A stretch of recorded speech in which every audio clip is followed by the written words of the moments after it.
এই ছাত্রলীগ নিষিদ্ধ করে দিন। যারা আমার মায়ের বুক খালি করবে তারা এদেশের শিক্ষাঙ্গনগুলোকে কসাইখানায় পরিণত করবে। আমার মায়ের সন্তানেরা পড়তে গিয়ে লাশ হয়ে মায়ের করে ফিরে আসবে। এমন ছাত্র রাজনীতি আমরা দেখতে চাই না।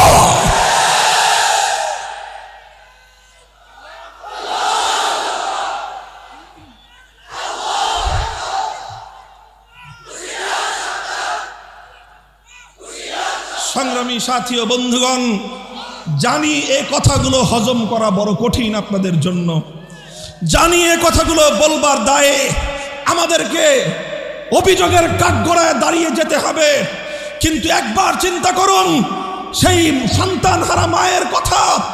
একবার চিন্তা করুন যারা এভাবে টর্চার সেল তৈরি করেছে। বুয়েটের মধ্যে টর্চার সেল তৈরি হয়, সেই টর্চার সেলে ছাত্ররা ছাত্রদেরকে ধরে এনে পেটায়। এর চেয়ে বড় জাহেলিয়াত আর কি হতে পারে? Abu Jahl, Abu Lahab, Utba, সাইবারা টর্চার সেল তৈরি করেনি, ওরা প্রকাশ্যে পেটাতো। আর আজ স্বাধীন বাংলার মানবিক এই বাংলায় এই সকল দৃশ্য আমাদেরকে বুয়েটে দেখতে হয়, যেখানে মেধার বিকাশ ঘটে। দেশের সেরা মেধাবীরা যে শিক্ষা প্রতিষ্ঠানে পড়ে, সেখানকার অবস্থা যদি এই হয়, তাহলে ঢাকা বিশ্ববিদ্যালয়, জাহাঙ্গীরনগর, তারপরে চট্টগ্রাম, রাজশাহী, খুলনা সহ সারা দেশের বিশ্ববিদ্যালয়গুলোর অবস্থা আরো কতটা ভয়াবহ, এখান থেকে তার কিঞ্চিত পরিমাণ অনুমান করা যায়। আজকে বলা হচ্ছে আবরার ফাহাদ শিবির করত। কি অপরাধ আবরার ফাহাদের? কি পেয়েছো তোমরা শিবিরের? আবরার ফাহাদকে নিয়মিত নামাজ পড়তে দেখা গিয়েছে। আবরার ফাহাদ বাংলাদেশের স্বার্থ রক্ষা করে, বাংলাদেশের স্বার্থ জলাঞ্জলি দিয়ে, ভারতের স্বার্থকে রক্ষা করে জাতীয়ভাবে যেই চুক্তিগুলো স্বাক্ষর করা হয়েছে, একজন সচেতন ছাত্র হিসেবে দেশের অধিকারের পক্ষে বলিষ্ঠ হাতে সে কলাম লিখেছে। সামাজিক যোগাযোগ মাধ্যম তার হাতে ছিল, সে তার সামর্থ্যের আলোকে তার স্বাধীন মতামত ব্যক্ত করেছে। যদি স্বাধীন মতামত ব্যক্ত করার কারণে অপরাধী সাব্যস্ত হতে হয়, তাহলে তো এই বাংলার স্বাধীন মাটিতে সর্বপ্রথম মরহুম আব্দুল হামিদ খান ভাসানী ফারাক্কাবাদের বিরুদ্ধে লং মার্চ করেছিলেন। শাইখুল হাদিস বাবরি মসজিদ শহীদের বিরুদ্ধে লং মার্চ করেছিলেন। আজ আবরার ফাহাদ সে যা করেছে, আব্দুল হামিদ খান ভাসানী বেঁচে থাকলে এর চেয়ে বেশি কিছুই করতেন। শাইখুল হাদিসরা বেঁচে থাকলে যারা এরকম বরাকবাদের বিরুদ্ধে লং মার্চ করেছিলেন, তারা আজকে ফেনী নদীর পানি একতরফাভাবে ভারতকে দেওয়ার বিরুদ্ধেও হুঙ্কার ছাড়তেন, লং মার্চ করতেন। আজ আমাদের সে সকল মরহুম জাতীয় নেতৃবৃন্দ নেই। তরুণ আবরার ফাহাদ অন্যায়ের প্রতিবাদ করলো, দেশের পক্ষে কথা বলল, মাতৃভূমিকে ভালোবাসলো। অবস্থা অনেকটাই এমন, আজ বাংলাদেশকে ভালোবাসাই সবচেয়ে বড় অপরাধে পরিণত হয়েছে। দেশের স্বার্থে কথা বলবেন, পিটিয়ে মারবে, অভিযোগ করবার কোনো জায়গা নাই। সংগ্রামী সাথী ও বন্ধুগণ, আমার কথা হলো এভাবেই অন্যায়, অবিচার, জুলুম, শোষণ, দুর্নীতি, জনগণের সম্পদ লুণ্ঠন ফিরিস্তি কয়টার দিব? কয়টার কথা বলবো? তানহামা দাগ দাগ সুদ, পুম্বা কুজা কুজা নেহাদ, সারা শরীর ক্ষত বিক্ষত, মলম আর পট্টি আমি কয়খানে লাগাবো? এভাবেই চলবে। মুসলমানদের জনপদ, মুসলমানদের দেশ যতদিন পর্যন্ত কোরআন সুন্নাহ খেলাফতে রাশেদার শাসনের দিকে ফিরে না যাবে, গণতন্ত্র দিয়ে মুক্তি আসবে না, সমাজতন্ত্র দিয়ে জনগণের অধিকার প্রতিষ্ঠা হবে না, কোন তন্ত্রমন্ত্র জাতির মুক্তি আনতে পারবে না। তাই হে তাওহীদি জনতা, মুসলমান, ঈমানকে ভালোবাসো, আল্লাহর কোরআনকে ভালোবাসো, আল্লাহর নবীর সুন্নাহকে ভালোবাসো, খেলাফতে রাশেদার আদর্শকে ভালোবেসে আসো। শপথ নেই আমার এই সোনার বাংলা থেকে সব অপশাসন, সমস্ত অন্যায়, অবিচার এগুলোকে দূরীভূত করে আমার মাতৃভূমিটাকে আমি শান্তির ফুল বাগানে পরিণত করব। মুহতারাম হাজিরিন, আমি আবার কোরআনের সেই আয়াতের দিকে পুনরাবৃত্তি করছি। ইজা আরাদনা আন নুহলিকা কারিয়াতান আমারনা মুতরাফিহা ফাফাসাকু ফিহা ফাহাক্কা আলাইহাল কওল।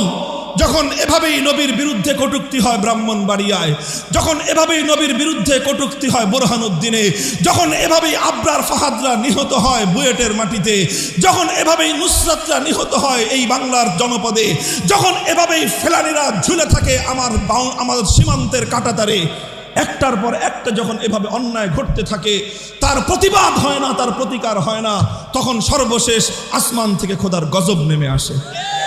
আজ আমরা চাই মাতৃভূমিকে ভালোবাসি বলেই, দেশটাকে ভালোবাসি বলেই, দেশপ্রেম নিয়ে, জাতির প্রেম নিয়ে, স্বাধীনতার অতন্দ্র প্রহরী হিসেবে নতুন প্রজন্মকে নিয়ে আজ দেশ জাতি স্বাধীনতা রক্ষা করবার জন্য দুর্বার আন্দোলন গড়ে তুলতে চাই।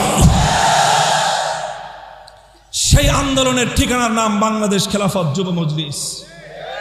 বাংলাদেশ খেলাফত যুব মজলিস সম্পর্কে আমার পূর্বতন দায়িত্বশীলরা সংক্ষিপ্ত কিছু বলেছেন।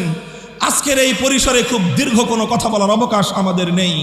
তবে আমি বলতে চাই, হাফিজ জি হুজুর রহমতুল্লাহ আলাই 1981 সালে যেই স্বপ্ন দেখে খেলাফতের ঝান্ডা উড্ডীন করেছিলেন, শাইখুল হাদিস আল্লামা আজিজুল হক রহমতুল্লাহ আলাই যেই স্বপ্ন নিয়ে 1989 সালে খেলাফতের ঝান্ডা উড্ডীন করেছিলেন, তাদের রেখে যাওয়া সেই অসমাপ্ত কাজকে মঞ্জিল পর্যন্ত পৌঁছানোর জন্যই হাফিজ জি এবং শাইখুল হাদিসের সন্তানেরা বাংলাদেশ খেলাফত যুব মজলিসের পতাকাকে নিয়ে মঞ্জিলের দিকে ছুটছে ইনশাআল্লাহ।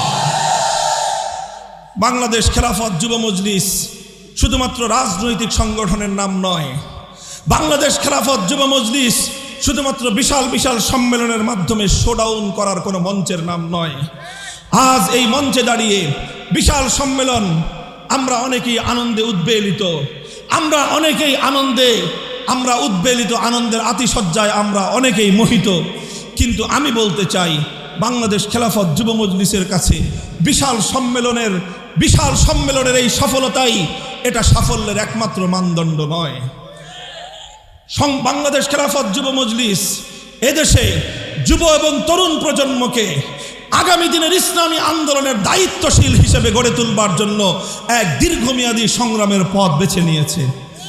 যেই সংগ্রামের পথে তোমাকে কখনো রাতের অন্ধকারে আল্লাহর দরবারে দাঁড়িয়ে তাহাজ্জুদের জায়নামাজে চোখের পানি ছাড়তে হবে।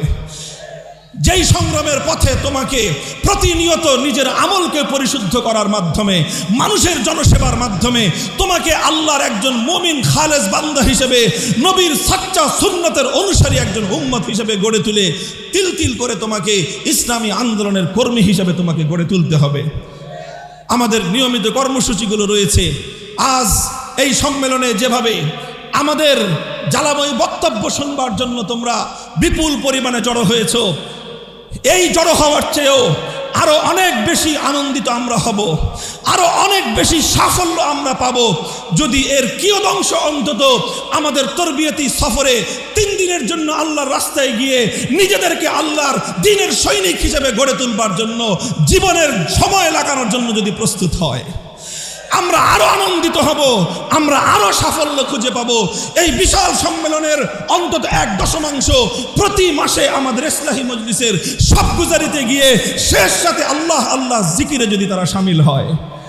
সংগ্রামী সাথী ও বন্ধুগণ, ফরিদপুরের শীর্ষ ওলামায়ে কেরাম হাফিজ জি হুজুর শাইখুল হাদিস পীর সৈয়দ ফজলুল করিম মুফতি আমিনী রহমতুল্লাহ আলাইদের এখানে অনুসারীরা, তাদের সহকর্মীরা, তাদের দীর্ঘ সাহচর্য প্রাপ্তরা এখানে বিদ্যমান।